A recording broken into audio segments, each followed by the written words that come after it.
Hey everybody, gather round. HOS4A2's back in town. Talking horror, guts, blood, and gore. We know you're gonna scream for more. The podcast for the recently deceased. Monsters, mayhem, fear unleashed. It's podcast for the recently deceased. We are slashers, vamps, and goats at beast.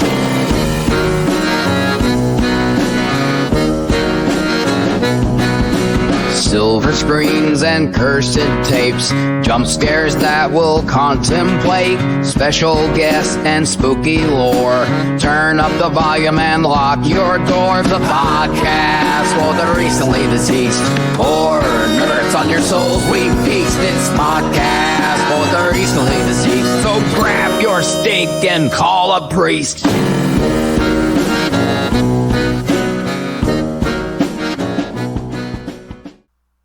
Hello and welcome to another episode of the podcast for the recently deceased.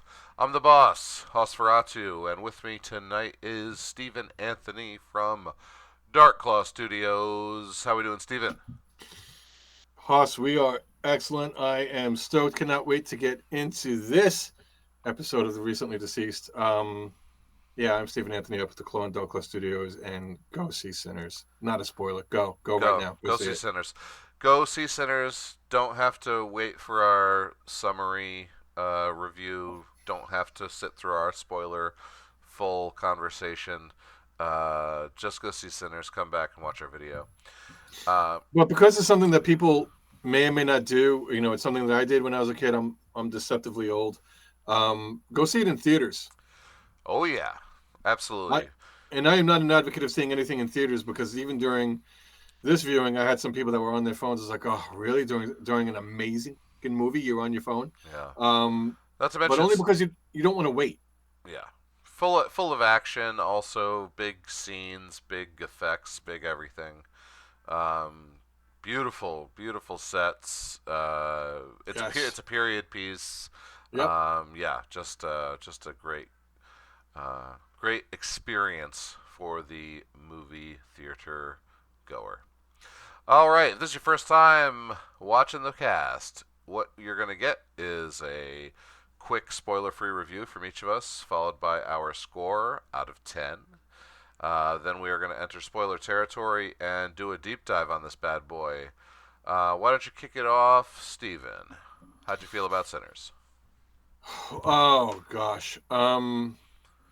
Fantastic movie. Ryan Coogler and Michael B. Jordan have formed a powerhouse of collaboration, obviously having worked together on Fruitvale Station, Creed, Black Panther. Sinners is something I just honestly get the feeling they sat down at a table somewhere and said, hey, listen, the world is ours. We can do what we want. What do we want to do? And holy shit, did they knock it out of the park with this one. I give it a 9. Okay. I feel the same way. Ryan Coogler just crushed another one. Who didn't love Creed? Who didn't love Black Panther? Michael B. Jordan playing opposite himself. Twins, Smoke and Stack. Just great fucking names. Yeah, sweet names, sweet everything. Like the Smokestack twins, but it's not Pete and Bob Smokestack. It's Smoke and Stack. Stack, yeah. And they're, one's more personable, and the other one's a little bit more physically threatening. And those are like the two. So you got the charismatic one, and you've got the I would say Smoke muscle is, one, right? Yeah, I would say Smoke is both physically and mentally more intimidating. Like Smoke is more intimidating towards Stack, and he's more intimidating towards their cousin. He's just. Right. And it is a period piece, and it brings a lot of culture and depth and story to this piece. Oh yeah. So Smoke is justified. Sure. But Stack would be too. But I was a little concerned going in. I was like, wait, Michael B. Jordan is playing two people. Because that's every single time it's done. How good can it possibly be? He nails it. Yeah. Michael B. Jordan played two different people. Yeah, I mean, besides Jean-Claude Van Damme doing it in every movie, I think the last time I really enjoyed an actor playing opposite himself was Multiplicity, and of course, Michael Keaton knocked it out of the park. Never saw that one. It's fantastic. But all right, back to Sinners real quick before we get into the Yeah, we don't need a rabbit hole about Ellen DeGeneres' Yeah. ex-wife playing two characters on another world because that's just fucking lame, guys. The music, the set design, the Mhm. choreography, the atmosphere, the horror, the vampires. I gave Sinners 8 out of 10. So that's a very, very high mark from the Haas. If I was him, I would also give it an 8. I'm giving it a 9. What I would say about set design, just a quick note for those who care. We're going to do Until Dawn. That got pushed back because we want to do it with Suzanne next week. The set design on Until Dawn was something that I noticed. So I just noticed that you noticed it about Sinners. Not that set design wasn't excellent. It was very, very good, but set design is something I'm going to talk about next week. So if you want to just delve into detail as you see fit, Nate, as it comes up for this one. All right, I will. But first, the spoiler warning. From this point on, we will be speaking freely about details of the film that you may not want to hear. Once again, go watch the movie, come back, pick up where you left off, or if you don't care about spoilers, just keep on a rolling. Go to the movies, stay in there, and see it twice because it's that good. It's that freaking good. I did see it twice. I went 2 separate times. I did not get a 2-for-1. Wow. Do you have 2 separate ticket stubs? I do. Okay. We all believe you. As you should. Okay. So yeah, set design. Let me talk about set design first. I mean, what do you get? You've got the barn that becomes the club. You've got the strip, the main street of this little town, which I absolutely love. That on one side of the street is the colored, right, kind of like the main street, right, or black side of the street, and then you've got the white side of the street, and you have this grocer slash, basically everything kind of shop, like a general store, run by being ran by non-white, non-black, right, being run presumably by Asian Americans. Yeah, I'm just gonna say Chinese family because it's set in 1920, and of course, so this is after slavery had been abolished. And was it 1920? I thought it was like 1933. Okay, 1930. It's close enough. I mean, it's kind of important only because Smoke and Stack are both soldiers. They came back fighting Germans. So if it's World War I, or if it's World War II. Right. Well, yeah, 1920 is Great Depression, so it's got to be like after that. So it has to be World War I, post World War I. Post World War I. And so I'm going to say Chinese because, after slavery was abolished, there was a, huge railroad building boom, and for the most part, they were built by, now freed African Americans, the Chinese, and the Irish, which you get to see all of. In fact, our main villain has a nice, thick Irish accent. Sure. Yeah. So you get to see like a nice cross section of the different types of people who would have made up the population at that time. Oh, so what I was saying was, yes, the dark side of the street, Chinese market, and then the light side of the street is a different market run by the same Chinese family, and they have to like. Oh, I didn't even notice that. Yeah, they run across the street to the husband is running the one market, and the wife is running the other market, and then the daughter kind of runs back and forth between the two whenever they need help.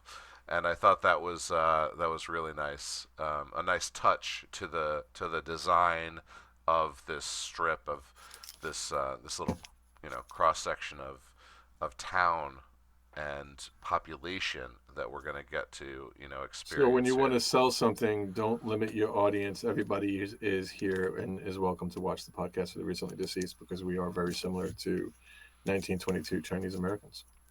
Absolutely. We love everybody. We do. We really do. So they they buy this barn, pole barn, from this white scumbag. Excuse me. Well, we just think he's a regular Southern white piece of shit at the beginning of the movie. We don't know exactly how big of a piece of shit he is until his true colors are revealed later in the film. So let me just give a little bit, not to step on you, Haas, yeah. but just to give a little bit of extra. Please interrupt. Background information. The two brothers, in addition to being veterans of presumably World War I, they're coming back and they're working for Al Capone's Chicago. Right. And they decided, after we learn later they may have done some stuff, whatever, they came back with a decent amount of cash. They decided that they were going to operate against the devil they knew rather than the devil they didn't know. Right. So they were going to come back home. Was it Mississippi in the film? Mississippi, yep, absolutely. And their history is there, so their prominence and their reputation is there, which we get to see very, very soon at the Chinese market, where they're getting signs made and they're getting catfish for 100 people, and they have a massive inventory of Irish beer and Italian wine. Yes, that they have brought with them from Chicago. Mm-hmm. Who knows how they got it? Nobody knows. You know who knows? Mary knows. Mary ain't no dummy. Mary's no dummy. Or was it Okay, now you know what? I honestly, and I do apologize to the actress. I know she was in Deadpool versus Wolverine. I honestly feel this is a breakout role, which is why I am very remiss in not knowing her name in advance. Who played Smoke's love interest?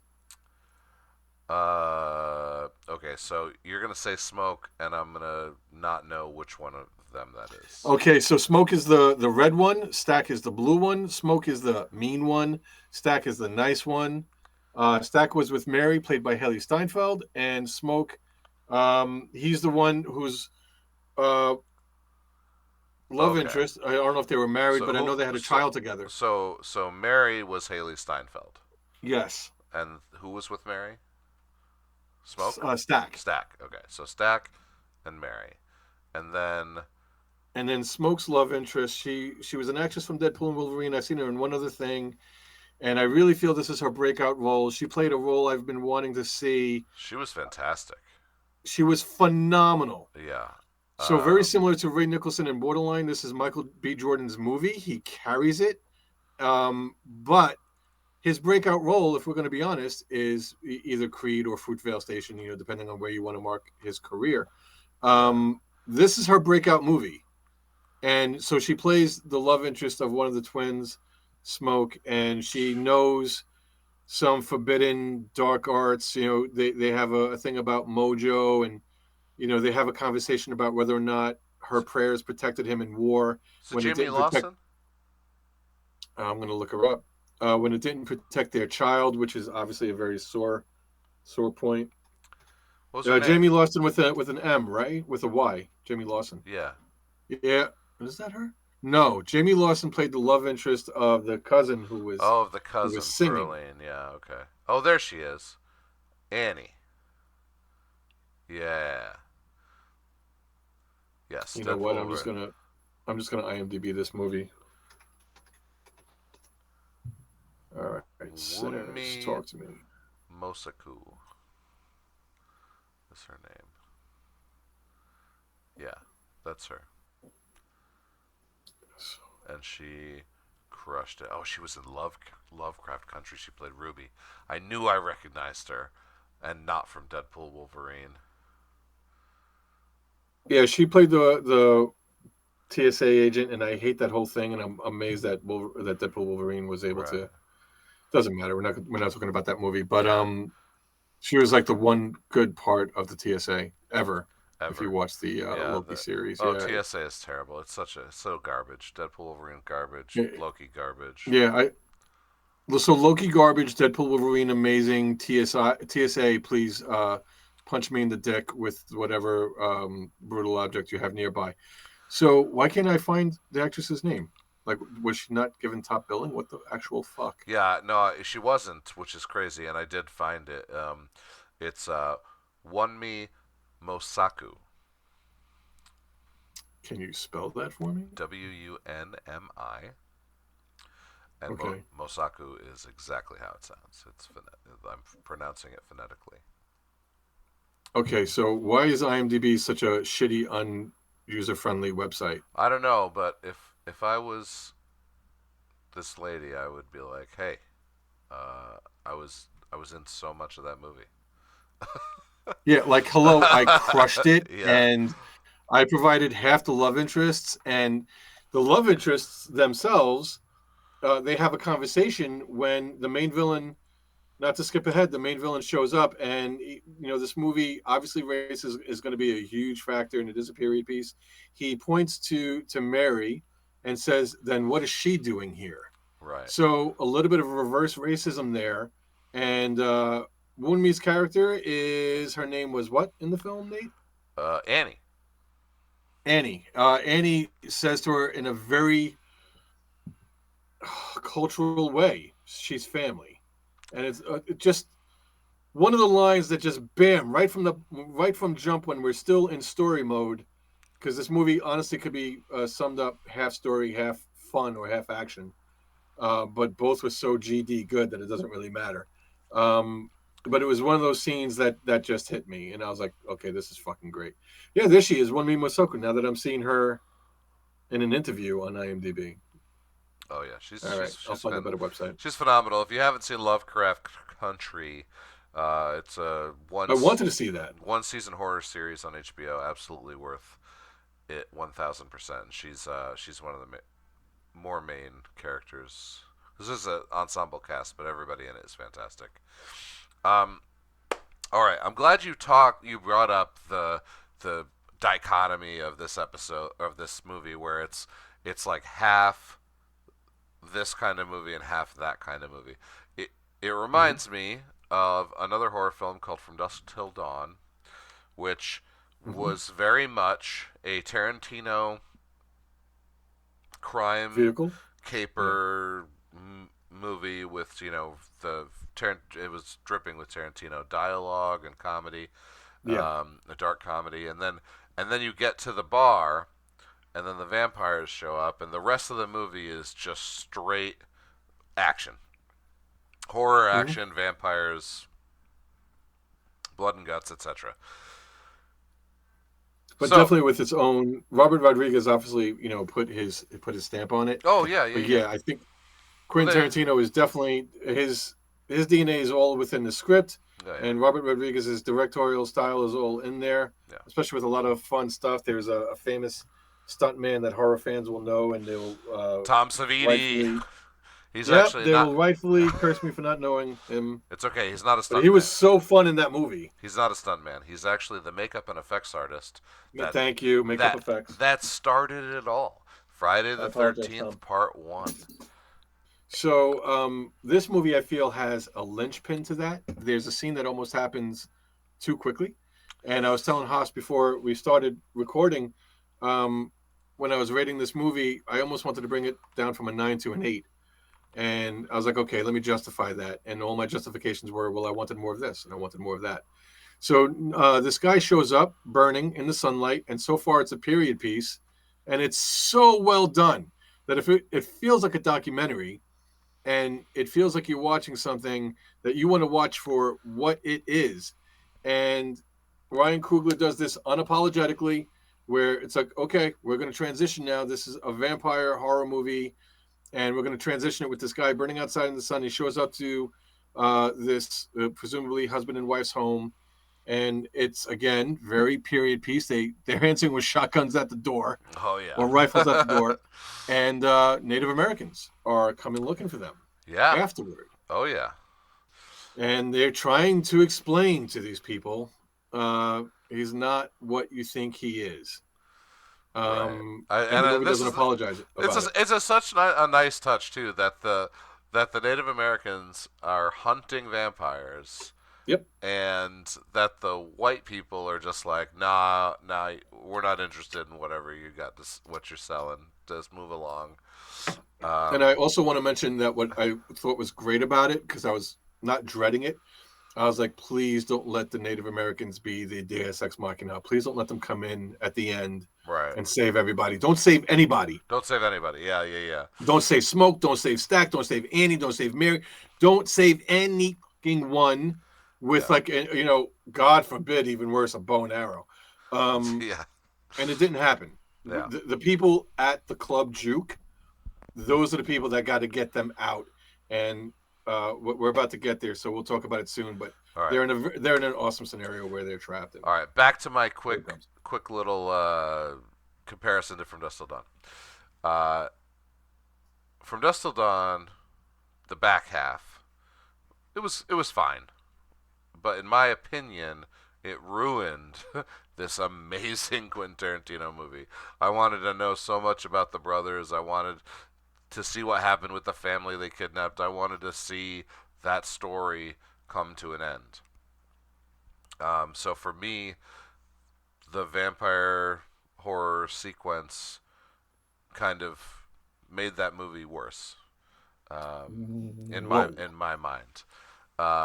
Now, It shit in your cornflakes when yeah, I Danny was Trejo showed up. so a similar thing happened here, except the story didn't end, and the vampires were part of the story. They made the vampire story its own thing, and they made it, and it became better, and then it did move on, and it did have an ending.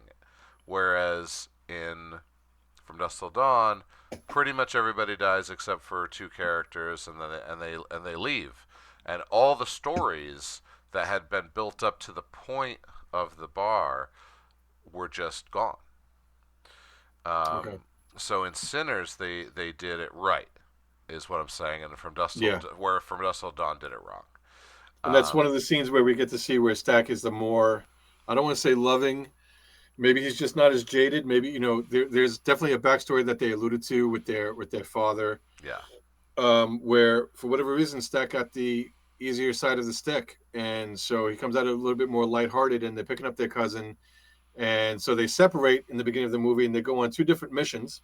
right, One to assemble um, the music and the was it Stack that was, yeah, it was Stack, because he was the one that was talking about numbers. yeah, And I love that great conversation you had with the little girl when he was hiring her, giving her, and there's, just so you know, and this was part of Ryan Coogler's genius, he's offering her something like 20 cents for every minute. yeah, And if you live in 2025, it's like, okay, well, that sucks. No, because there's a sign right there telling you 25 cents for breakfast. right, So, $5 a minute or $10 a minute, regardless of how much you're paying for breakfast these days, yeah, not too shabby.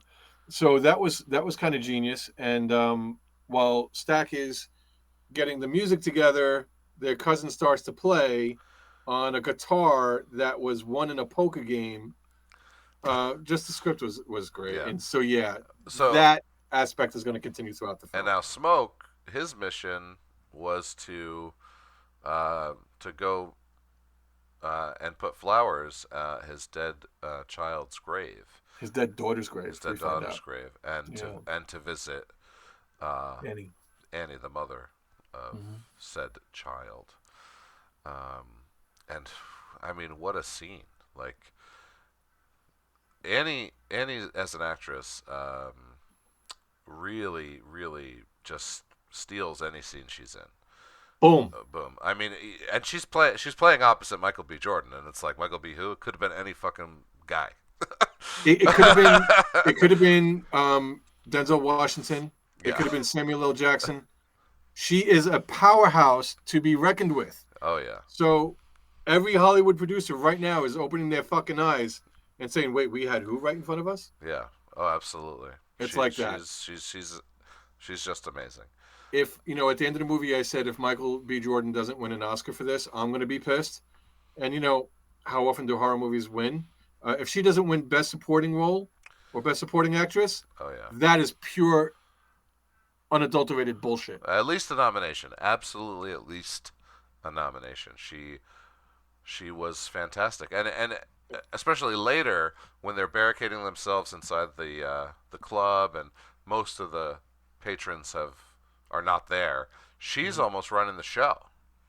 So that's another thing. And Robert Englund talked about this, how he had roles before Freddy where he had to provide a lot of exposition, just because he was a character actor, and that's what happened. She gets the duty of all that heavy lifting, and she does it so seamlessly, so flawlessly, only because it's so cool, it's so enriched. There's so much culture there, where it's like, fuck, man, yeah, sure, give me more information because I just love hearing it. Well, plus because of her relationship with Smoke, she knows all these people, and she knows them better than most of the other people would know them. So she kind of has the burden of revealing information thrust upon her as well, because she has all the information. She has information that this character might not have, and that character might not have, and this character, and so anybody who's there could be giving us this information, this dialogue, but it has to be her because she's the only one who knows these people this well. And she's an authority because again, they talk about her knowing Mojo and how she kept Smoke safe when he was away at the war. Yep. And just a great line. I know I'm repeating myself, where he says, "Well, how come that didn't keep our child safe?" Yeah. Bam! What a fucking poignant line. Yeah. Even in the story section, there is very real horror. Yeah. All right, so what do we got? We got the vampire. He runs into the house of the husband and wife there. He's burning up a little bit from the sun. And another credit to this movie is that I had no idea it was a horror movie. Like, I remember talking to you, and you compared it to From Dusk Till Dawn, and that only pushed me to go see it faster. Right. But at first, judging by the trailer, you wouldn't necessarily know it. So when this white guy shows up burning outside this frontier little house on the prairie type house, it's like, wait, what the fuck? Yeah. So so even knowing, okay, there's going to be vampires involved, I didn't piece it together right away. So I was just loving it. And maybe, again, I was just fully immersed. So we're going to put all the heavy lifting for this podcast on Haas, because he pays attention to shit like that. Yeah, and once again, we talk about immersion, and the last couple movies I have said that I was not immersed, I lost it, and it couldn't keep my attention. But this movie, you just can't look away. You just can't. And there are 2-3 scenes coming up that if you weren't immersed before them, you will be when they show up. Right. Okay. So he turns the two. So there's a trio of white vampires on the loose. But what do they do? What are they up to? We have no idea.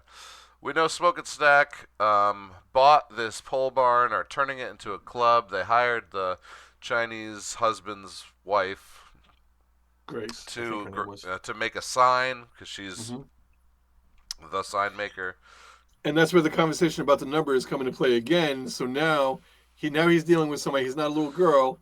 Yeah. She's a seasoned negotiator. Oh yeah. And they start to go down from, I think it was like somewhere between $20 and $10, and they landed on 15. But then they found out it was only one color paint. It was like, okay, 14. 14. And then it was like, okay, 14, and you throw in these flowers. Yeah. And it was flowers that he was bringing to his dead child. Yeah. Yeah. So. Right, and they got to get music, right? So they go and they get this. Are you going to say it, or am I going to say it? Local alcoholic, played by Delroy Lindo. If that's his name. That's his fucking name. All right. So he's amazing. Awesome in everything he's in. Oh, go to his IMDb page.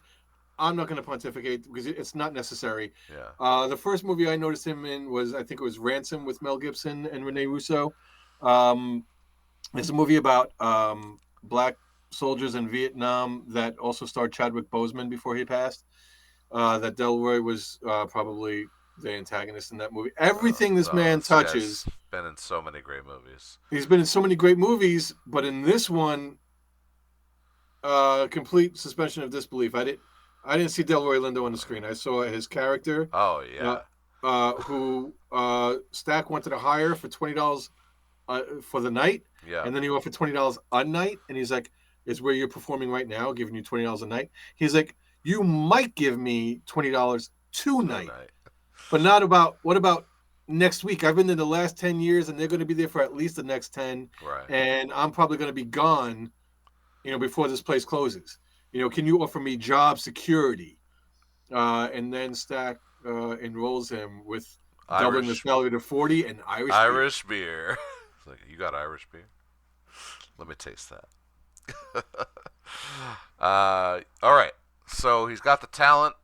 He's driving back with the boy with the guitar, the cousin. So it was his nickname was Preacher Boy because his dad was a preacher, Right. which is actually how the movie starts. It starts one day ahead. Oh yeah. Which is another trope that I don't like, but I didn't mind it here. I didn't mind it here. I didn't give a shit. It didn't hook me the way those hooks usually do. But he shows up. He's scarred on the side of his face. His dad, Sammy.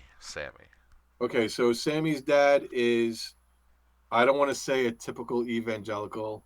No offense to any evangelicals out there, but he's a man of the cloth, and that's what he's all about. And so he's preaching to his son to turn away his wicked ways. But what it does set up is almost a theme for the movie, that there are some musicians that are so good that their music can release spirits not only from the past but from the future, and that's what makes this movie, being a period piece, fucking genius. Yeah. Because in one of the scenes, if you weren't immersed, you're going to get immersed soon. You're going to see that happening. It'll be shown to you, not told. And I didn't fully enjoy it, so why am I exclaiming about it? Because it was fucking awesome. Yeah. So we get to the club. The club's open. Everybody's having a good time. We get to learn a little bit more about the drama between the characters. So, Mary shows up, her and Stack. Yeah. Her and Stack, and she shows up at the train station.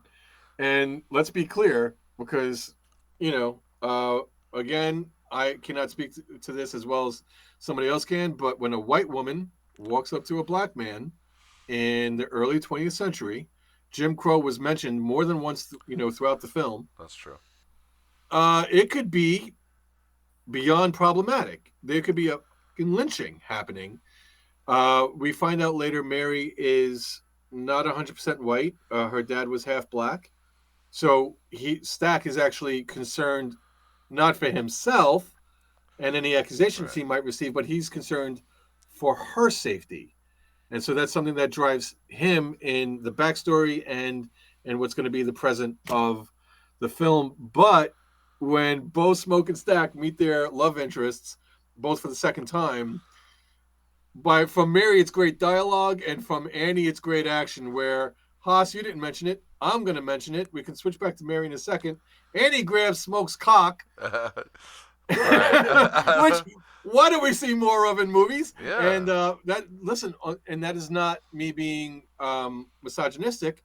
It's we always see female body parts. We never see men. I'm not saying Michael B. Jordan was exploited. I'm sure he survived. We never see that vantage point. Right. So I honestly feel that was like a feminist thing to write and shoot and get done. And it was fucking great, and it was fun to see. Yeah. But Mary, very similarly, she does it verbally. Right. Where she says to Smoke something to the effect of, oh gosh, I knew I wanted to pay attention. I was like, fuck, I should be able to quote this. Do you remember what she said to him? She's like, oh, you only did this and this and this. Yeah, and then left. That wasn't, they hook up in the club. They don't hook up here. But at the train station, she says something to the effect of, you fucked me and you left. But that's not what she said. Right. Yeah, I don't remember the quote, no. All right, well, you know what? Reason for you to see it a third time and me a second time. There you go. Yeah. So everybody's having a good time. Mary's there. Oh, wait. They picked up... so they're driving a lot to pick up the musician and to pick up this stuff, and there's just endless cotton fields, and this is also like very, very beautiful shots, because you get the old timey car, You've got period costuming, and then just like endless fields of cotton, right? So But it's for me. I thought it was almost educational in the best way that, oh, slavery ended in 1845, or during the Civil War. Wait, they're still picking cotton in 1920s? Like, yeah. So I thought it was almost like a service that Ryan Coogler did. It was illuminating for me. So I'll admit I was ignorant of those facts. But yeah, here's where we meet Cornbread. Cornbread, who they hire to work the door. But Another great. You want to talk about set design? Can we talk about casting for a second? oh Because in yeah, addition to Annie, Cornbread is an actor that you'll recognize and you'll see. And Delroy Lindo, obviously powerhouse that you'll recognize. yeah, But you're going to see these character actors that you've seen before that are just fucking phenomenal. I yeah. think Cornbread was so funny too. he was great. Yeah, and the wife. So like the corn. So they're trying to hire Cornbread, and he's like, no, I got to stay here. I got to keep doing this job. I've got a job. I can't go with you. Yeah. And then he mentions money, and then the wife is just like, oh, how much money? So before that, okay, so you were very polite. I'm not polite. So Michael B. Jordan, and again, Stacky's the friendlier of the two. That does not mean that he's not a smokestack twin. He is. Right. He will get in your ass.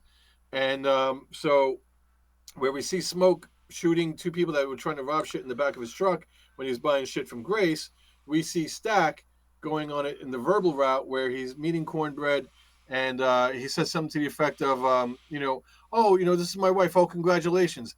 Oh, I'll offer you a job. Well, I can't do that. And, listen, man, you're speaking with language. He was using profanity. I got to remind you, this is my wife. And his response was, fuck your wife. And I said, oh, shit. And then he says, what did you say? And Cornbread's about to get in Stack's ass. And Stack is like, I'll tell you tonight, after you make this money, your wife will fuck you. And, something to the effect of, she'll let you put it in her mouth or something. Yeah.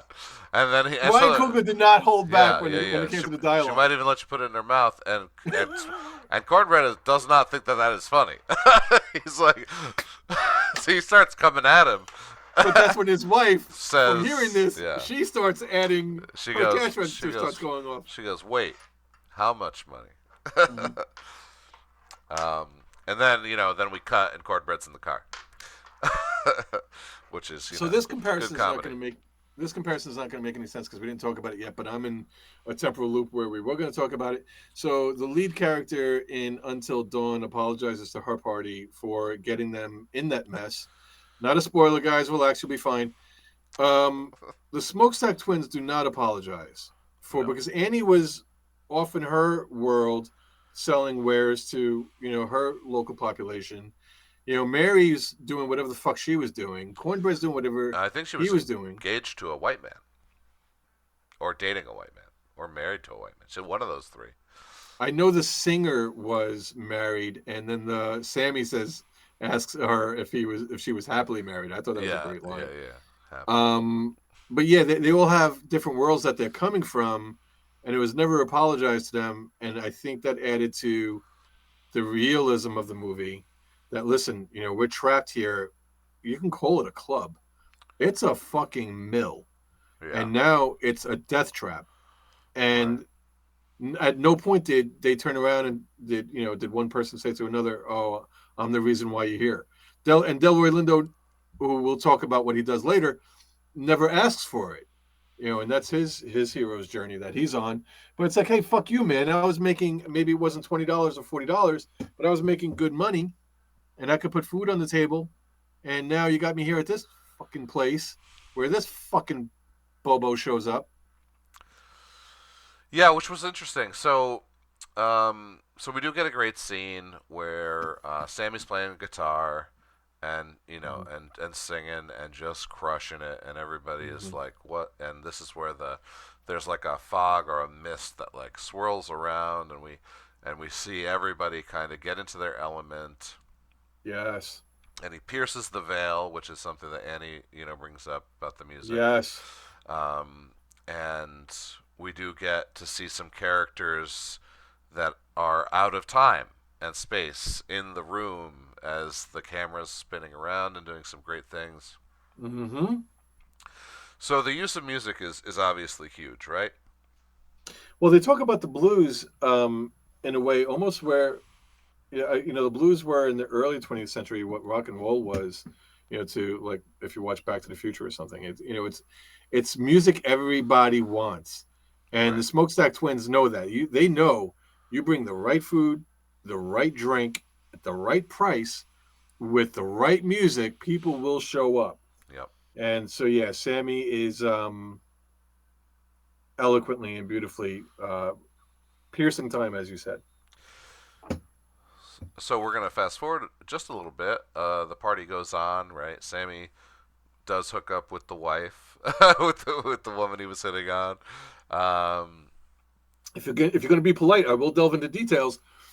Okay, so my friend Lewis, who we talked about before, we'll talk about when he shows up on the podcast.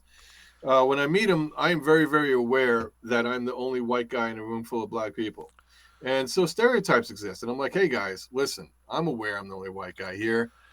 Some stereotypes work for you guys. Some stereotypes don't. And my friend, she would hate if I mentioned her in this story. My friend T, her brother, they're Haitian. And I'm like, especially Haitians, you guys need to eat that pussy. And Sammy eats that pussy. And I'm like, fucking A. Yeah. And I was like, oh my God, I got to talk to Lewis about this. So that conversation's coming up. So, Haas, I know I dropped that bomb on you. That's all right.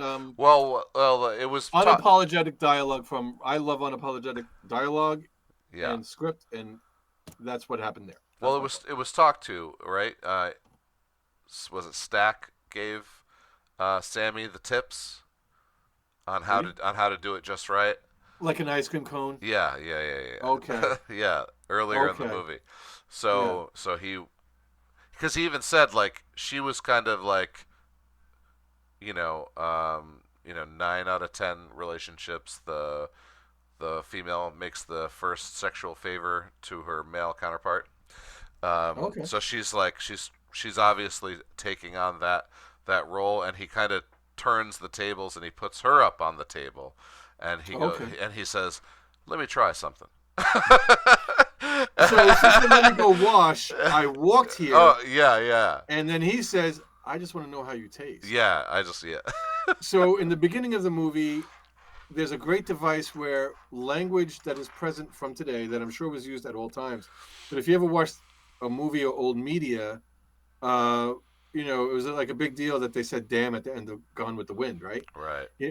So whenever you watch a period piece and you hear accurate language being spoken, so I feel that was used as a device. So not that it pulled me out of my immersion, but for me, I was analyzing it at that point. So you picked up the details better than I could at that moment for the ice cream scene. So a traveling group of white people.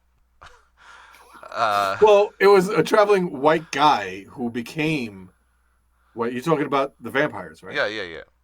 So they show up and they want to come in, right? And so right away, this is the you have to be invited in type of vampire. Yeah, they do delve into a little bit and it's shown right here slightly, and they take their time telling the story, which is what I love about it. And their great immersive scene is coming up later. We'll talk about. But one becoming three, they share memories and they share experiences, and it forms their strategy and their hunting technique. Because at first they attack and they go away, and they attack and they go away, and it's like, okay, wait, what bullshit is this? No, it's not bullshit. Yeah. It's how they do things. Yeah. And it's almost subversive and deadly at the same time. Yeah. So yes, the first presentation of that, in addition to them being three of them, is that yes, they needed to be invited in, which we're going to see a few times throughout the rest of this movie. Yeah, which I understand as a device, because you can't just let them walk into the club because they'll just kill everyone. So you kind of have no movie without using that. Mm-hmm. And honestly, it's my least favorite trope of vampires. But it just worked so well in this movie, and I never even cared. So well. I just didn't care. Like I thought I had the thought. I was like, oh, I hate it when they do that, and then I immediately forgot. and didn't care. Like that's So just how they good show up, It's a testament to and how good the movie is. they show up. Cornbread's duty is to work the door, and they don't want any trouble. They want to launch a successful business here. Right. So, white people showing up. They got money to spend. They want to drink the liquor. They want to eat the food. And they made a point of that, which is going to be the Smokestack Twins' undoing. They made a point of how much money they had to spend. Yeah. And so Mary volunteers to go out and investigate, which she does. And she's on Team Smokestack Twins. There's no doubt. Right. She's family. And because, her and Annie spoke about that, with that scene that I talked about before, it happens here. And when Mary goes out to investigate, it not very quickly, but pretty quickly turns south, where they start mentioning shit that they shouldn't know and start saying things they shouldn't say. Mm-hmm. She's a badass. She whips out a gun. The scene cuts away. Yep. And if you're horror fans like HOS4A2 now, shit happened. But the next time she shows up, which is why I'm bringing it up here, she asks Cornbread, "Hey, you gonna let me in?" And of course he's gonna let her in. She's already been in. Yeah. But that's how she circumvents the invitation. That's how right. She asked for it. She got it. It was very, very crafty. But that's how the stranger got in the house, or that's how the vampire got in the house. But you know what the fuck I'm trying to say. Yeah, that's how it goes. So she gets in. Mm-hmm. And there's a scene with Stack where they are in they could take one of the back rooms and they talk and things start to get sexy. How did I forget that scene? I don't know. And things are getting heated outside too. And Smoke says, "Find Stack." And Sammy goes. Sammy goes to find him, and he thinks that they're banging. And he goes back. He's like he's busy. Mm-hmm. And Smoke's like, "I don't give a shit if he's busy." I said, "Go get him." And so I'm going to steal this from Ryan Coogler because I never thought of doing this before. Having a non-verbal callback. Earlier before, he tells Sammy when they're first splitting up in the beginning of the movie, he's like, "I don't care, what you want," or something to that effect. It's like, "What did I tell you?" Right. So later on in the movie, we're seeing it. We're not being told it. Right. He's like, "I told you to go get Stack. I don't give a fuck what he's doing." Yeah. And so we get to see it. So now he goes and he tears the door open. Mm-hmm. And it went from what Sammy saw, which was her kind of on top, and you get to see her back, and now he gets. And she is bitten on the back of her right shoulder. Yes, right. And so when she's on top, if you're eagle-eyed, you'll see that. Yeah, you will definitely see it. Mm-hmm. So when he goes in there, there's blood everywhere. Yeah, he doesn't have to be a fucking detective. Yeah, to see that mark. It's a fucking murder scene. Yeah, it's a murder scene, and now, I think they shoot her, and she just runs off like laughing. No, whoa. So so you can imagine the bond these two brothers have. Oh, right.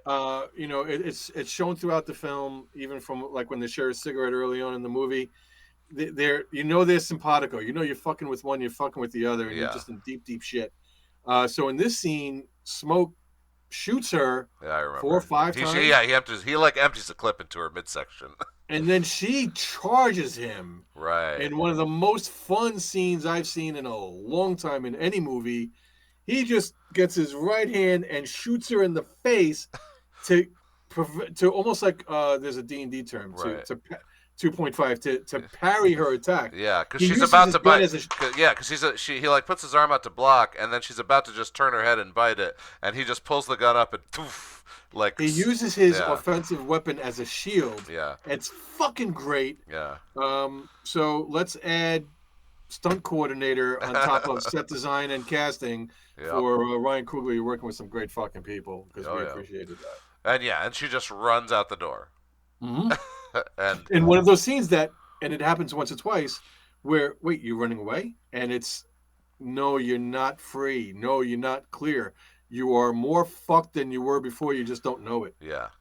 Because they do leave plenty of times, but they don't really leave. They just No, they are regrouping. Yeah, yeah, yeah. And they are getting stronger. They're playing what's that game? Not Manhunt, Roundup. Yeah. Where if you play with 10, 20 kids when you were a kid, and it's not just tag you're it, where okay, now a new person is it. No. You're it, and the kid who tagged you is still it. Right. And then you tag a third, and then you tag a fourth. That's what's happening. Yeah.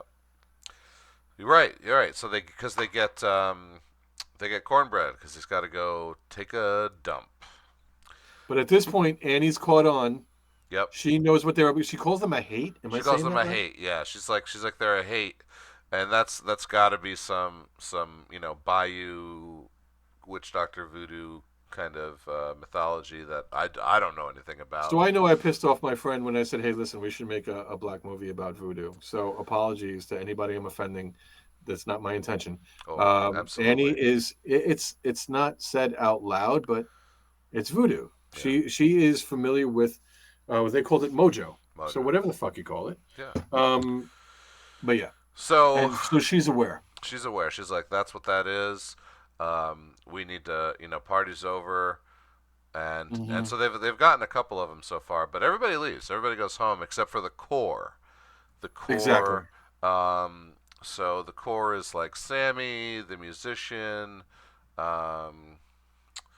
obviously Annie, And the singer, Sammy's love right, interest. right. The one Sammy hooked up with, and Smoke and Stack. Because they And think, Delroy, can we look up Yeah, Delroy Delroy? Lindo's character's name? yeah, sure. He definitely stayed as well. Yeah, he definitely stayed, and he does some heroic shit. Yeah. And Delta Slim. Delta Slim. So Delta Slim, very often by pretty much everybody, if you're going to insult this guy, and this is just the authenticity of the movie, it's like, growing up in Brooklyn, I always heard the same fucking dopey insults each and every single time. You have no originality. They called him a drunk fuck. Every single time they wanted to insult him, which was in good-hearted ways and in not so good-hearted ways. Yeah. And at one point, he owns it, and he's like, yeah, you know what, but I'm not drunk now. Right. It's like, I'm not drunk. I was drunk, but I'm sober as fuck now. Being attacked by vampires will sober you up pretty fucking quickly. That's right. Right. So because they think Stack is dead, so they. Oh, fuck. Right. And again, great poignant scene where Stack is dead, and Smoke refuses to let him go. And Annie advises him, we got to keep the living inside and we got to keep the dead outside, which Right. I think is a rule everybody has in every society. But I think the Smoke locks the door, right? Like locks him in that room. I know Smoke refuses to let him go. Yeah. And I can't speak intelligently about what happens. I just can go on myopically about how fucking awesome that scene was. Yeah.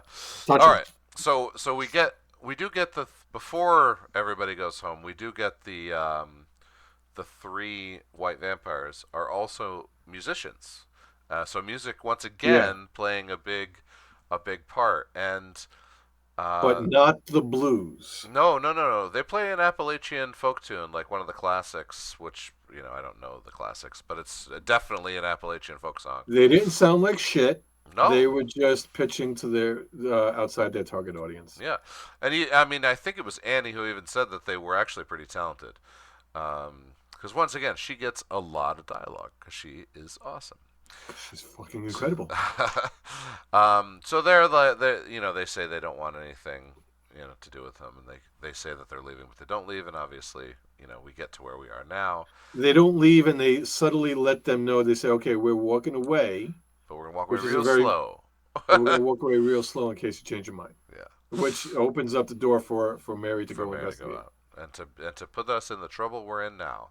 Yep. All right. So what I like around this point is that the camera is going to fly out the window and go not even a half mile down the road and find this bonfire surrounded by every single person that they let go and told to go home is now a vampire. Okay, so while I appreciated, like how I can appreciate a guy is attractive, Well, I appreciated the first immersion scene with the Pierce Time and musicians from before and after. I appreciated it. I didn't enjoy it. This bonfire scene where this Right. Irish prick, love you Irish people, Yep. is, I don't want to say river dancing. That sounds reductive. It's Appalachian tap dancing. And It was. Horses just has to show off right now. I'm just It's saying. Appalachian tap dancing. Yeah. It's a great scene, and there's one part where he kicks toward the camera. I don't know how they, maybe it was a special effect, maybe it wasn't, maybe it was just a lens that they used. But almost like his foot flies into the camera without it making contact. I've never seen that before. But the whole scene before and after that, it could have gone on another 5 minutes. Oh yeah. And I would have been so fucking happy. The music here, the song here, the dancing, the fun, the joy, the jubilation of this mob of vampires just living life and having a great time. And so now we have to take a moment to talk about the dialogue that we're getting from the vampires when they talk to these people, through the barrier of being invited in. They have some time to speak to one another, where the vampires are saying that you humans are sick. You will die. We can save you by joining us. They are monsters in a sense that they are going to feed/kill you anyway. Mm-hmm. But I don't know if the sales pitch is because they're hungry or if because they genuinely want more numbers, more people, more vampires, and they do believe that they are saving you. Now, that's just like their general. That was a fan-fucking-tastic devil's advocate argument you just made. So that's their general philosophy, I think, these vampires. Like, what are their motivations? What are their story? Why are they there? Now, the second half to this information network, because they have a kind of hive mind, right? They have a kind of hive mind, and I was going to make a comparison to the Borg, where the Borg will assimilate you, right? And they believe that if you ask them, which is hard to do, that without being you are better off assimilated. Right. But when you speak to the one who has individuality, when you speak to the queen, she believes that you are better off here with us. We are offering you perfection. Perfection, yeah.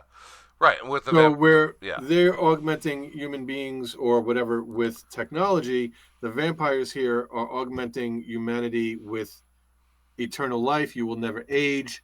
Yeah. But while Grace's husband went off and came back looking fan-fucking-tastic, Cornbread, he also came back looking fine, but after we know he's a vampire, and there's a great scene, I'm going to tee it up for you to talk about it, where he wants his money after they know and they don't let him in. Yeah. He goes and just eats the shit out of somebody who was banging on the door to get let in. Right. They don't open the door in time. So great that they didn't just let this guy in, and they avoided all that. He just fucking gets eaten, and he's got half a face. Yeah. So imagine going on for the rest of eternity, and this is my face. This is my less than eloquent counter to your devil's advocate bullshit. Yeah. I don't want to go through the rest of eternity with. I love my fucking face. Yeah. So the other part that we get from the information sharing network is that and we saw when the burning in the sun vampire enters the home of the husband and wife, we see the two hoods and the outfits in their living room or dining room or whatever, the first room through the house. We see those outfits. We know that this husband and wife duo are members of the clan. Yes. Right. So we're going to come to this is great. We're going to come to a point here now where the leader, even though he's not the husband or the wife, but he knows because of the information sharing that these two are members of the clan. He knows that the Grand Wizard of this chapter is the guy who sold them the pole barn. And he didn't sell them the pole barn to make it a club. He sold them the pole barn because it's a slaughterhouse. Because he and all his clan buddies are going to come and kill all the black folk inside the pole barn for fun, And and keep his money. And make a bunch of money off of it. So I don't want to make this the point, but it comes up in this scene as well, where at first I wasn't crazy about, but it's like how you feel about the flashback sequence in the very beginning of the movie. At first I wasn't crazy about the voiceovers and the repetition. I didn't feel it was necessary, but I didn't mind it. So this is one of those things where I'm pretty sure there was a voiceover where they talked about it, but it doesn't really matter who gives a shit that I just said that, because the important part was, and it was very, very intelligent, scary, well done, well executed horror, where the leader, can we look up his name? Where the Irish leader of the vampires is using logic to, like, hey, you don't have to be afraid. We're on your side. We want equality. Becoming a vampire can make that a reality for you. Remick. So Remick is making this offer to them and saying, listen, I may not be you. I may not have your struggles. I may not be a black man or woman in America in early 20th century, but just so you know, we were going to kill the guy that you may not even realize is your enemy, just to kill him. But now we're going to do it because he fucked you over. So he's using a very slick, tempting form of manipulation here. Yeah, absolutely. Yeah. Also, just before we get there, there's a moment where, back when Smoke and Stack were alive, when there was chaos, one of them suggests to get the case, and the other one says, no, we don't need the case just yet. So we're going to call back to that as we move on a little bit.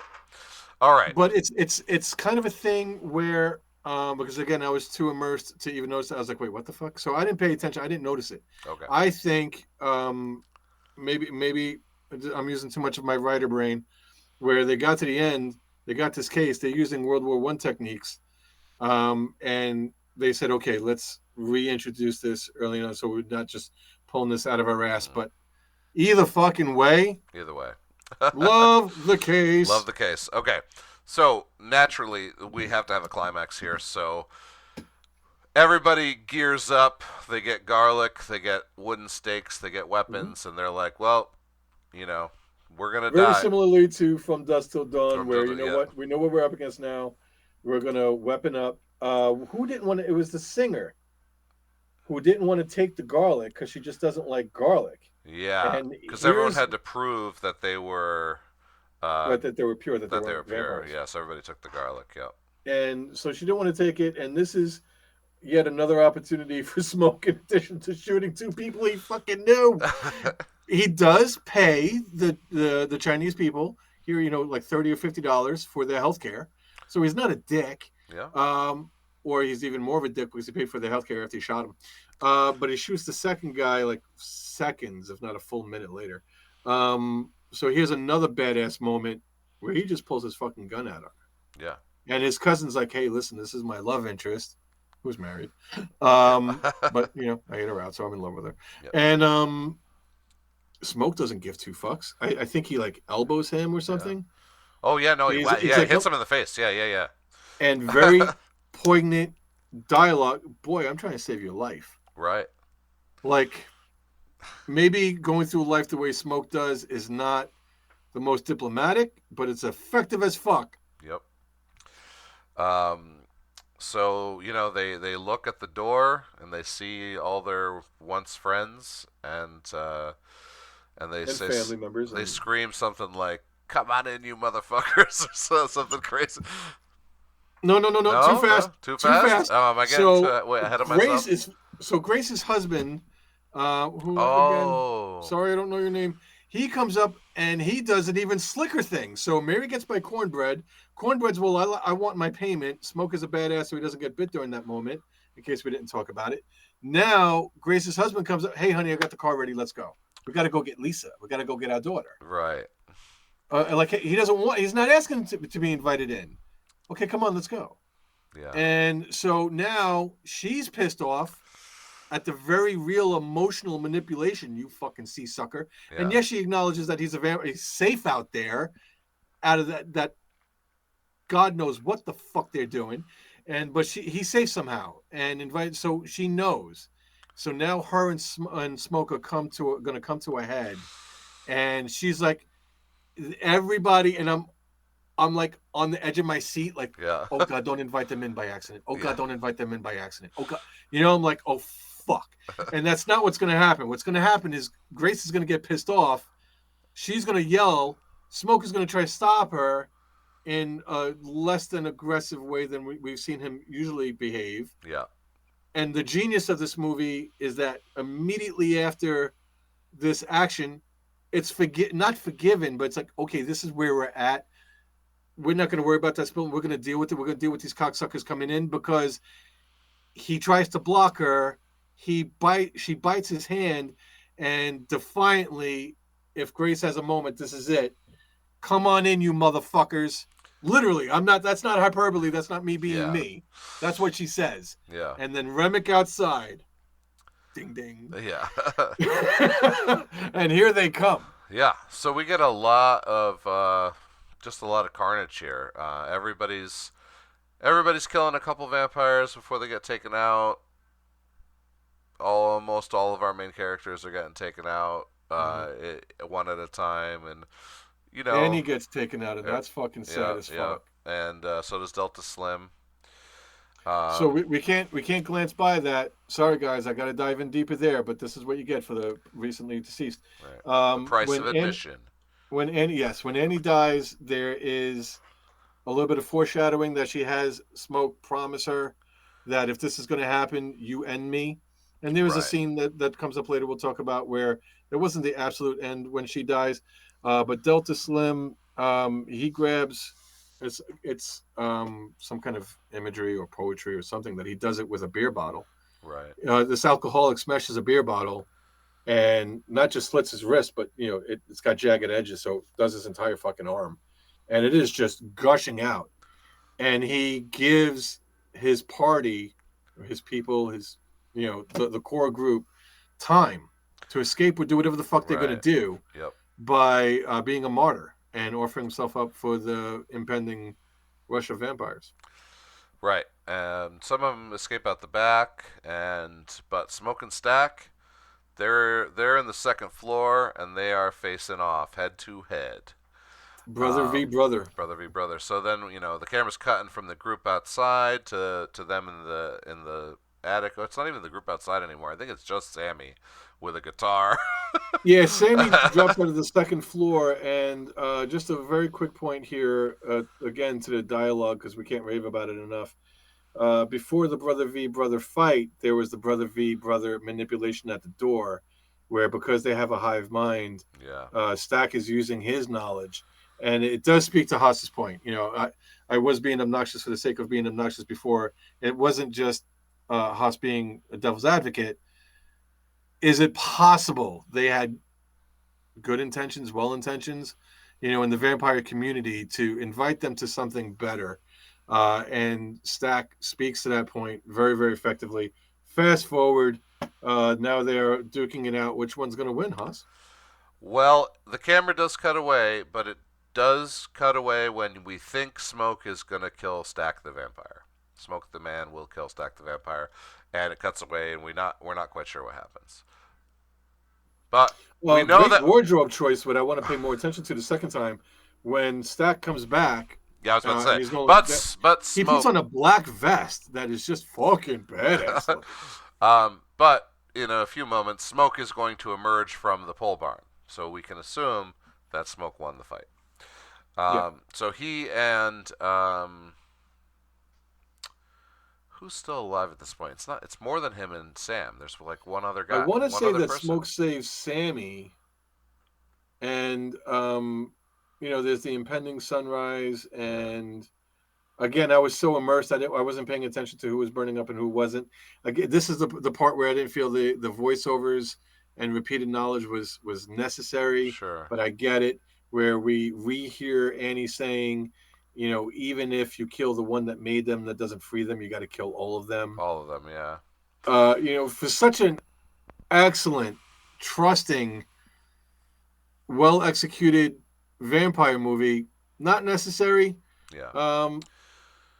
Haas, would you have given it a 9? If that, I'm just being curious. Did you have the same Uh, pet peeve I had about this movie? for this movie to to hit a 9, I think I would have needed, I don't know, more, definitely more body count, like a higher body count. Like, I know there was a high body count, but like a lot of it was off screen. Like, we get all those vampires around the thing, and we didn't have enough in the fighting team at the end. Like, You didn't have enough carnage? no, there wasn't enough. Not for me. Not for this like level. Like, it's not like I needed more because I wanted more. I needed more because there were so many vampires. Like, if you're gonna have that many vampires, like, why isn't there like 6 other people in the pole barn still ready to fight that are just expendable, that are just meat shields for that sequence?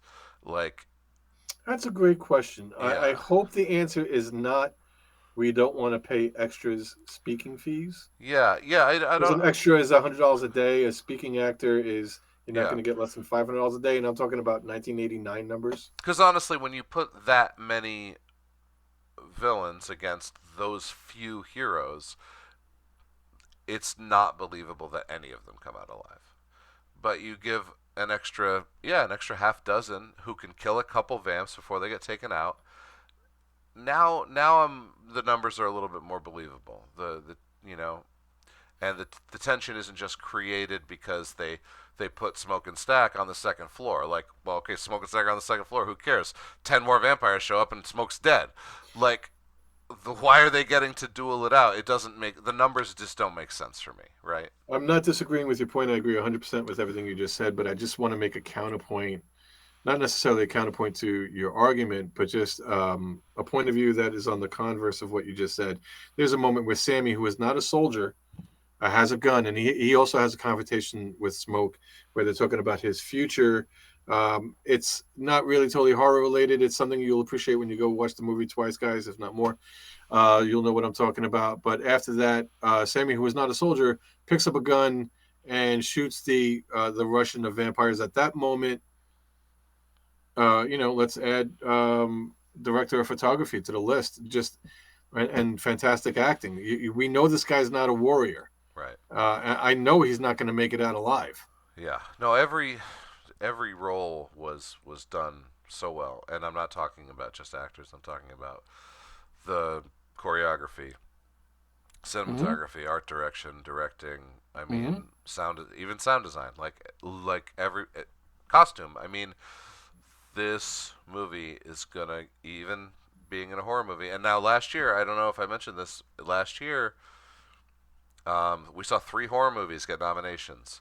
Right, substance went up, right? Substance definitely went up, and of course, I'm not going to remember the other two because we're talking about it. Right. But we saw it go up, and Margaret Qualley won. Maybe it was a Golden Globe. I don't think it was an Oscar. Demi Moore won. I also think it was a Golden Globe, not an Oscar. She But was robbed. Didn't see it yet, but I already know she was robbed. you got to see the substance. But I will.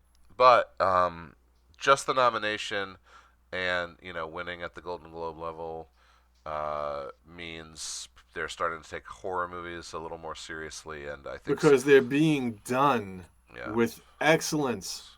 so And good. there's nothing wrong with a great film being popular and fun and getting asses in the seats to actually see it. Right. And holy shit, I know we said it. Ryan Coogler knocked it out of the park. Well, And and this movie is breaking all sorts of records. It's the highest box office grossing R-rated movie in a long time, like okay, back to back weekends or whatever.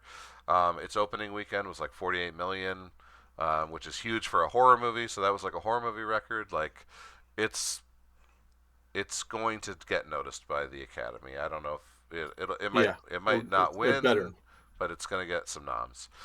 So just a quick segue, just to get us back into the sequence of the movie. It's that scene where Sammy's got that gun, and you just know he's not a warrior. Um, Maybe they nailed it on the first take, and maybe they got in the editing room and they just put the music over it, and it was good to. Who the fuck knows? But any and all work that they put into it will not be able to be detected. You will just enjoy it and you will just feel it. Yeah. So we have Smoke and Sammy and the sunrise, which will kill all the vampires that are out there, but you'll notice a few are missing, and you won't really You know. will notice a few are missing. I will just sit back and be fucking blown away.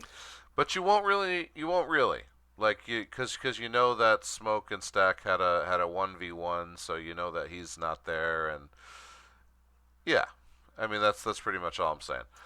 So it's morning, and Smoke sends Sammy home. He's got the broken guitar that he showed up with at the beginning of the movie. He's beaten and battered and bloody, and he sends him home. He says, "Go home." With 4 slash marks down across side, his yeah. face that he's going to have for the rest of his life that we're about to find out. Yeah, so he says, "I got business to take care of," and he gets the case. So before he gets the case, which is a great fucking scene, oh god, I love this moment. There's a little piece of dialogue conversation about that guitar because Right. Sammy was with Stack in the beginning of the movie, not Smoke after they split up. Yeah, and Stack told him he wanted a poker game with a famous guitar player. blues musician. Yeah, and he's like, "You gonna throw that guitar away?" And he's like, "No, it's so and so's guitar, that same artist." And Smoke was like, "Man, it's not that guy's guitar." But whose guitar was it, Haas? Because it has just as much, if not more, emotional value. It was Smoke and Stack's dad's guitar, who they do mention, and we don't get the full story, but you know they got a fucked up history. But then it begs the question, what was Smoke's relationship, and I want to pay more attention to it the second time I watch it, what was Smoke's relationship with his father, that he doesn't give a flying fuck about this guitar. He's like, go bury it, throw it out, get rid of it. Yeah. You know, he doesn't say, oh, hey, listen, I'm going to entrust you with my dad's guitar, which is something a writer of less discipline would have been tempted to write, and it would have sucked. Yeah. But that didn't happen here. No, that was good. It was good. It was solid. So he opens the case, and it is what you might have guessed it was. It was fucking fun. It was a fucking chain gun from the World War I era, and he's got a thing of bullets, and he's got his pistols, and a couple trucks pull up full of good old boys. With another, unnecessary re-voiceover. We know he's a scumbag. We're not going to be surprised to see him at the end. But okay. I'm going to touch on this when we're done. You're just making Rennick right, by the way, by doing that voiceover. So you're making Nate's devil's advocate, vampires are good guys argument a little bit more palatable, if not logically feasible. So he opens up with the chain gun. He takes out a bunch of them. There's a few left. Shoots some more bullets. There's a few left. Pulls out his Tommy guns. You know he's got Tommy guns because he was working in Chicago. Right, so he has the rifle from World War I, but he's got the Tommy guns. Yeah, so he pulls out the Tommy guns, and he drops a bunch more. And it's him and the old guy, just the last two standing, and he's obviously got some bullet wounds. So he does have. He's got a bullet wound in his stomach, but in addition to that, one of the things that the trailer showed, but you don't realize that they're showing you something that's from the very end of the movie. It's such a great slow motion scene of Michael B. Jordan just taking out the assholes one by one. Yeah. So he begs for his life. I'll give you all the money. I'll give you this. I'll give you that. It would have been shitty. It would have been less quality, but I really wanted him to say, okay, where's the money? And then shoot him. So he shoots him, and then he collapses, and he's going to die from his wounds. But before he does, lo and behold, Annie appears in a vision, breastfeeding their daughter. Very breastfeeding. Very, very breastfeeding. Like, I'm not totally a guy at this moment in that movie theater saying hello. And yeah, I do think they did a little bit on purpose. Free the nipple, New York kind It of thing. wasn't gratuitous. One No, New no, York, no. beautiful and No. tasteful. I'm definitely not saying that this was done for the sake of nudity or sexual anything. This is done for the public breastfeeding is okay. Get Oh, totally. over it. Free the Yeah. nipple. Like this is the reason I think that they put this in here. Otherwise they didn't really have much of a reason for her to be breastfeeding, just to be holding the child, because she does pass the child to him as he's dying, so he can hold her. And I'm gonna push back a little bit. okay, I'm gonna yeah, push back a little bit. If she just showed up with the child, for the sake of the emotional heartstring of the flowers dialogue in the sure, shop, and that's stuff that we talked about.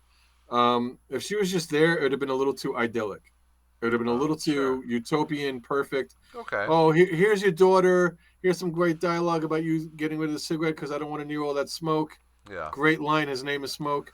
yeah, Um, it was a little on the nose, but just great. yeah, And so yeah, the breastfeeding for me gave it a layer of authenticity and realism for that onion that I sure, enjoyed. sure, absolutely. I don't disagree. Um, so he dies, and we move on. What the fuck? Okay, fast forward. I think like 60 years. So this is why I think it's 1930s because I remember We go right I to was the thinking 90s. Yeah, I you're remember right. thinking, okay, it's unfortunate that it was in the 30s. I understand why you had to put it at the 30s. I get it. Yes. Sammy can only be at a certain age because you can only have him be so young and so gifted at the guitar. Right. Yeah, they're prodigies today, because whatever, kids are raised on fucking whatever, where they learn how to do guitar at like 4. But so this kid's a teenager when he's becoming a master time piercer with his music, Right. and I'm a D&D player, so I'm thinking, oh shit, this guy's a bard and he's making bards cool. So yeah, guys. Again, we want comments. Leave us your stories about how awesome your bard is.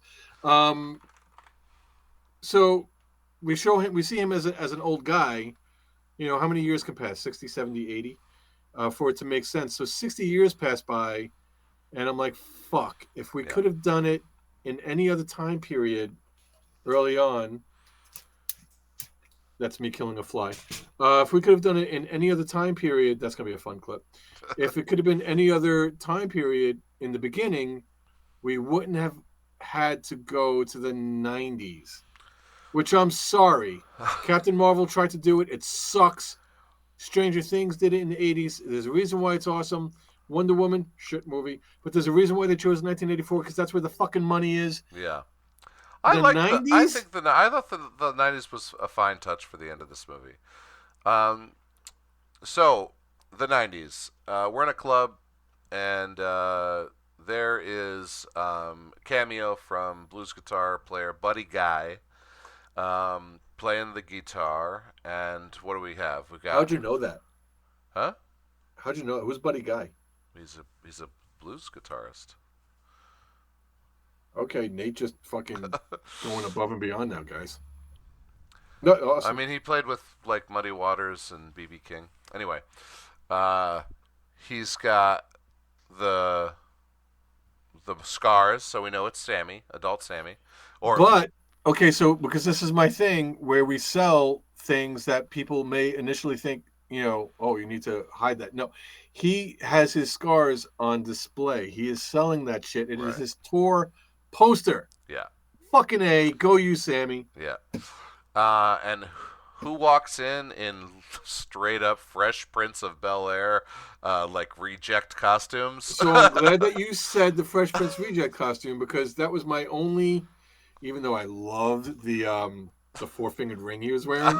Not gonna lie, I grew up, I was one of those kids that was like, misappropriating and all that other shit. No. I did want a 4-fingered ring that said claw on it. I thought that was gonna be fucking dope.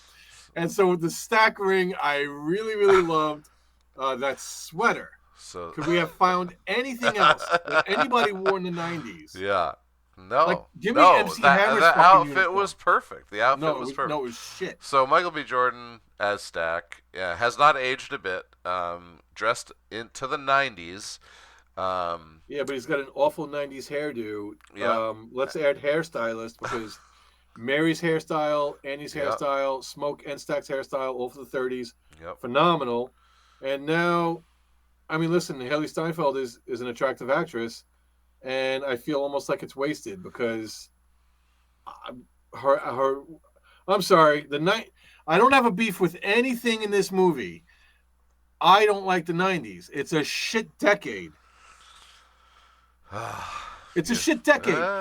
I loved the '90s, but you're a little older than me. So let's get the clip ready to clip this right. You start right fucking here. When I say G.I. Joe, Transformers, He-Man, Thundercats, 1980s. What did the 90s give us? Shit, shit, shit, and shit. SpongeBob Square fucking Pants, Power Rangers, the shitty version of the Teenage Mutant Ninja Turtles, all shit. And we don't get good content, good media again until the 2000s. But at that point, I got too old. I don't know what the fuck it is. But I know the 90s sucked. Yeah. And I would say the 70s is better than the 90s. I will take Flash Gordon, the Jetsons, and Fred fucking Flintstone over any of those powered dildos. Because they didn't make any fucking sense. And what were those dancing sex toys that they were selling to fucking kids? But you're overlooking Aliens, Terminator 2, Judgment Day, Jurassic Park. 80s, every 80s. single movie I just named was made in the early 90s. Every single one of them. Look them up. Guys, should I make another $1 bet with Nate where he owes me yet another $1? He's probably right about Jurassic Park. Aliens, he made right after Terminator. Before Terminator 2. All right, so fine. Aliens was 86. Terminator 2, I want to say, was 1988, even though the movie took place in 1992. Terminator 2 was 1991. It's not fair that we have the internet. I honestly feel that my power of persuasion would have won that argument 30 years ago. Pulp Fiction. Lots of good stuff in the 90s. Amazing movie, Pulp Fiction. That doesn't... Listen. Bill Clinton. Come on. All right.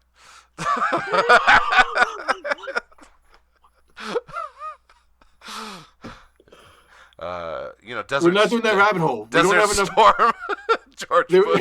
George Bush won. George Bush won was 2000. There is not enough storage space on Google's server for me to do the rabbit hole about Bill Clinton. Okay. All right. Yes. So to finish it up, right. We get... we show up at the club, but I just want to point out that the bodyguard comes in and says, hey, we got two people who purposely, intelligently, without telling us they showed us, waited for the end of the show so that it would have to be something that could easily be explained why they paid this bouncer, $100 each to come in, so that's not unusual, because if they were on time, right, just come on in. But they have to be invited in. Right. So as much as you don't like, again, I loved it. No.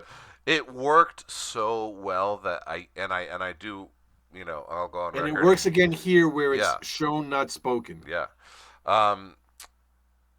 So they come in to talk about his playing, how they have all his vinyl, how they have followed his career, and how when Smoke won that fight, he let Stack go on the promise that he never came after Sammy. And he let Sammy live his life. What a fucking great scene. So, so listen, good. So you guys are going to catch on to the fact, because I'm not going to be able to hide it forever. I love good fucking media. And when there's magic in something, I fucking love it. I'm not going to be shy about it. This is a scene that when I watch it 5 years from now, 10 years, 20 years from now, I'm going to fucking love that hug between Stack and Sammy at that moment. And if I want to, devil's advocate, take the opposite side, this is where I feel like Mary is not given enough attention. Sure. She does have a great line where in the beginning of the movie, because they are family, she's like, "Oh, are you little Sammy?" So she calls back that line. That's a great callback. And I don't think Michael Jordan meant to step on her toes in any way, shape, or form at the scene. But the lion's share of the heartstrings are given to him when they share that hug. Sammy has no fear of Stack, of who or what he is in this moment. Absolutely not. Why would he? Exactly. They make an offer where you can keep touring. They still, but they're not going to push it. They're not going to attack him, but they're going to make that offer. Sammy makes just a great fucking point. I think I've seen just about enough of this place. Yeah. Yeah. Great romantic line for a great romantic film, and your thoughts on that last scene? What I do love too, once again, this is a take on my conversation earlier, or my opinion earlier on the vampires, is they are in complete control, right? Some vampires are bloodthirsty monsters that can't control themselves, the thirst, the hunger, etc. These vampires are in complete control. They choose who to kill. They obviously want to kill or make more vampires, whatever their motivation is. But they don't have to kill Sammy. They don't have to fight it. They don't have to try not to. They just spend some time with their relative, and they move on. And what this moment is. It's for the sake of offering a counterpoint, but I've already done it twice, and it's really not necessary here. I could say their love for him overrides any vampiric desire that they have. That's not what this is. They are reconnecting with family. Yeah. And he asks how Stack is doing. And Stack says, I want to say that he says he's bored, but he definitely says that he misses the sunrise. So and because I think Sammy's just innate curiosity is like, okay, well, you've been, it's 60 years later. Yeah, I want to say 60. Yeah, and so you've been a vampire for 60 years. Like, what the hell's that like? Well, it was prompted by Sammy saying a great line. He was like, before the events of that night, that was probably the single best day of my life. Right. And then we get the visual flashbacks, which is as opposed to the auditory flashbacks. I loved the visual flashbacks, and that's how much punch and heart and power this movie has in it. So that when it flashes back to scenes that you literally just watched within the last 2 hours, it has an impact. And so we see all these fucking great moments. It's like looking through a photo album. Mm. It's a cinematic version of looking through a photo album and being invited into somebody's home. Yeah. And just feeling the love from those events. That's what Ryan Coogler did here. He used the movie as a vehicle to really create more than just an experience, but a very immersive story. So Stack, in answer to that question, says me too. And there's that great scene when Stack first sees Sammy playing the guitar, and he's jubilant. He does the look like he's stacking it. And it's not, I'm gonna make money. It's holy shit, my cousin could play. Can play, yeah. And that scene when it happened the first time was so good, and then I just really, really loved it in the flashback. So that's how. If it was a writing device, who gives a fuck? I loved it. If it was a way for Stack to give the Brad Pitt line from Interview with the Vampire, where he gets to see the sun again in Superman 1 or whatever fuck that scene was. They do it way better here. He was like, this was the last time I've seen the sun. Creed, Black Panther, Fruitvale Station. Who would have guessed that Ryan Coogler is such a vampire fan? Yeah, no, exactly. So let's talk about the writing real quick before we call it quits on this. I know this is like the longest episode ever already. Because the movie's fucking amazing. So, 2 hours and 17 minutes, in my opinion, could have been longer. Didn't feel that. I had no idea it was that long. I would have said. Yeah, didn't feel that long. If you quizzed me, I would have said 1 hour 45. Would have been my guess. Did not feel that long. It breezes by. Okay, take the flashback at the end out of it, because I'm not talking about the flashback here. The flashback at the end was used for a different reason than this device that they must be teaching new screenwriters in college, because you see it more and more and more and more. And you already touched on how you don't like it, how the voiceovers kept reiterating information that we already had. How when we first saw the husband and wife, we saw the two hoods and the KKK outfits, but then later when the lead vampire is telling the story, giving the information that these are members of the Klan, it does a cutaway to show those two hoods in the living room again. This is a recurring trope that is, I want to say lots of new screenwriters are doing it. Guys, stop. Trust your audience. We are watching the movie. We remember seeing the hoods. You don't have to tell us again. You don't have to show us again. You don't have to keep bringing up old information. We're still in the theater. It's only been 30 minutes. We didn't forget we're not goldfish. Now, I understand that there has to be a percentage of the population that needs these callbacks. I got a message for those people. Yeah? Yeah. You want to hear it? Oh. Fuck them. Fuck them, exactly. No, fuck you. Or make them watch it again. You like... Yes. Please. You know what? It's okay, guys. Yeah. Okay, you can tell the movie theater owners to lower the fucking prices down to $5 where it belongs. And Quentin Tarantino says the exact same goddamn thing, so that you can afford to see the movie a second time. Because my brother didn't get The Matrix, and there's nothing wrong with my brother not getting The Matrix. Watch it a second fucking time. Watch it again. Because smart people like Nate and I, and we're not being snobby because there are areas which I'm deficient, obviously maybe being a little bit of a prickly, coarse type prick being one of them, but that's not the point. I could watch Jacob's Ladder and not get it. Right.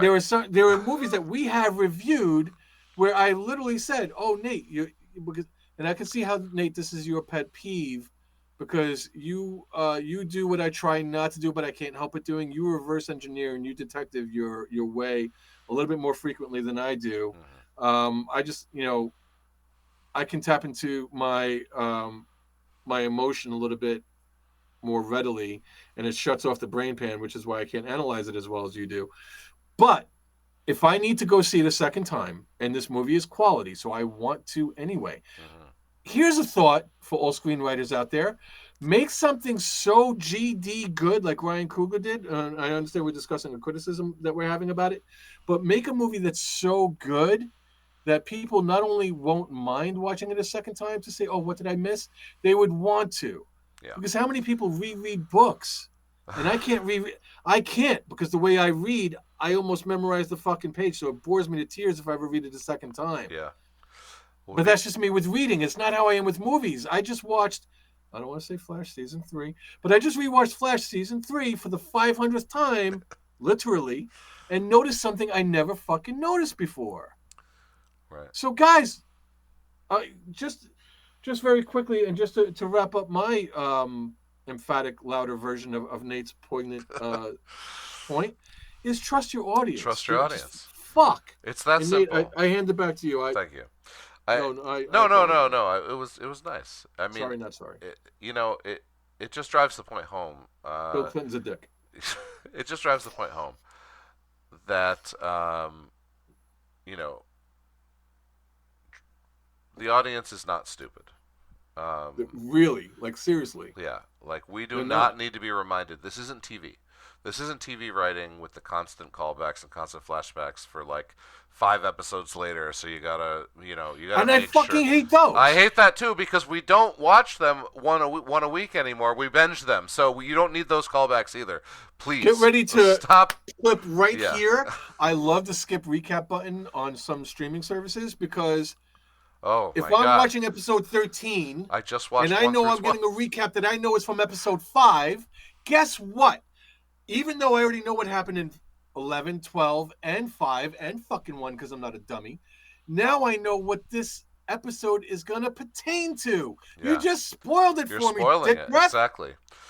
Exactly. Since we're on the subject and we're going off on little diatribes, hey, people who make trailers, stop showing all the fucking movie in the fucking trailers. Start Which, turning. to be super, super clear, we're just griping. This didn't happen here. The trailer did the exact No, it opposite. definitely didn't happen here. I'm just being super, super clear. But please, you know how they You want to make watch a shitty fucking trailer? Yeah. Watch the trailer for the replacements. The whole goddamn movie is there. So, you've heard of teasers. Turn teasers into trailers and make teasers go away. Please. So what Nate just said, I'm going to translate into the more dickish version, is raise the IQ of everybody in society by stop treating them like fucking idiots. Exactly. Expect more, and you will get more. Yeah, you don't have to show all the good parts or like half a second of all the good parts in the trailer to sell the movie. That's what they're doing now. They're splicing it faster. Oh, yeah. Oh, so we're literally getting super, super fast cuts of all the good shit that we can't process enough. But for someone like me, someone like me gets all that information. I watched the whole movie. You give me a 2-minute Red Band trailer. I don't need to see that movie. But guess what? You, me, and I will say everybody else, after they've seen that movie, they're gonna feel like they already saw it before they saw it. Oh yeah. Because their brain, even if they didn't consciously get it, they did subconsciously get it. So what the fuck are you doing? Trust your audience, and you know what? Don't just trust your audience. Trust yourself. You know what? You got greenlit by a Hollywood studio. They don't do that for everybody. Right. You wrote a damn good fucking script. Trust yourself, man. Yeah, you didn't need to remind us that they were in the KKK. We saw the hoods. So, devil's advocate, I will just say the only counter that maybe, again, we don't know, we're speculating here, maybe Ryan got some pressure from the production house or the movie company, the studio, whatever, where they said, okay, we're jumping to the scene where the fat white guy, because he's a fat white guy, I shouldn't say all fat white people are evil. They are in the South. They are. Thank you, Nate, for releasing that foot from my mouth. In my defense, Nate did have a blueberry donut the other fucking day, and I tried to protect him from it. I did. Nate's not fat; he's just cuddly and charming. I've been eating salads. I'm getting there. I had a salad yesterday for lunch. That shit was fucking yummy. Yeah. So Ryan, in my defense, devil's advocate, pressure from the studio, maybe. And he said, okay, you know what? Maybe the studio watched the rough cut. Oh, yeah. Said, okay, and they were like, I didn't understand why the guy was in the KKK. like that. That's probably what happened. I knew the guy was lying when he said KKK. That's not a thing. But isn't it a little bit of a stretch to have him just show up again? Okay, you know what we could do? We could put it in a flashback sequence. But you've done 3 of those already. Well, we could do a video one instead of an audio one. And it's like, you know what? You just punched me in the dick. Pressure from because you are a fucking bean counting pinhead. Yeah. Okay, get your Kathleen Kennedy sauce the fuck out of this amazing film. And with that, I gave it an 8, and he gave it a 9. Oh, you just did what John McCain did to Barack Obama, and this guy gives it a 9. I do give it a 9. Yeah, and I did give it an 8. I'm Stephen Anthony for Dark Claw Studios. Haas, you are Nate Roberts from Basement Media? From Basement Media for the podcast for the recently deceased. And I'm saying, we'll see you next time. Thanks, guys.